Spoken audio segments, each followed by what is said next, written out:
Hi guys. माँ की ममता क्या होती है, जब माँ नहीं होती है तब पता चलता है कि माँ की ममता क्या होती है। एक ऐसा ही लड़का जो माँ के ख़त्म हो जाने के बाद उसके याद में बिलखता हुआ कुछ माँ के बारे में बता रहा है। कैसे बता रहा है कि माई रोज याद आवेलू सपनवा में, माई रोज याद आवेलू सपनवा में, काहे छोड़ के चल गइलू बचपनवा में, काहे छोड़ के चल गइलू बचपनवा में, माई रोज याद आवेलू सपनवा में, माई रोज याद आवेलू सपनवा में।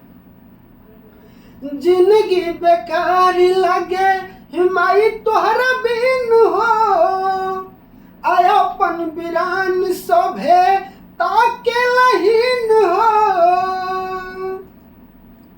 कि जिंदगी बेकार लगे माई तोहरा बिन हो, आयापन बिरान सभे ताके लहीन हो।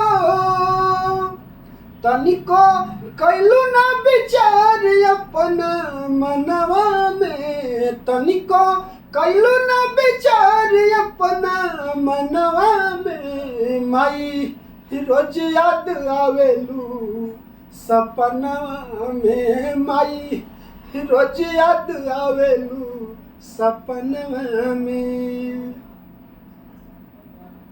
सुन सुन लागतावे माई तोहरा अचारा, तोड़ा पीले हम जैसे गाय बिना बछड़ा।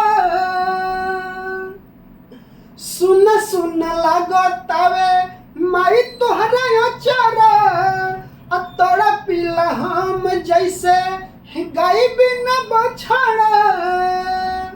माई रवि अनुरागी रोवे अंगनवा में, माई रवि अनुरागी रोवे अंगनवा में, माई रोज याद आवेलू सपनवा में, माई रोज याद आवेलू सपनवा में। तो ये माँ की तड़प होती है। माँ जब नहीं होती है तो पता चलता है। अगर हमारा ये सॉन्ग अच्छा लगा होगा आप लोगों को तो इसे शेयर कर दीजिएगा, और ऐसे ही हमारे वीडियो को दुलार प्यार आप लोग देते रहिए। ऐसे ऐसे आपको वीडियो हम देते रहेंगे, और हमारे चैनल को सब्सक्राइब कर लीजिएगा और थोड़ा सपोर्ट कीजिए, ताकि हम भी कुछ करना चाहता हूँ, आगे कुछ कर सकूँ।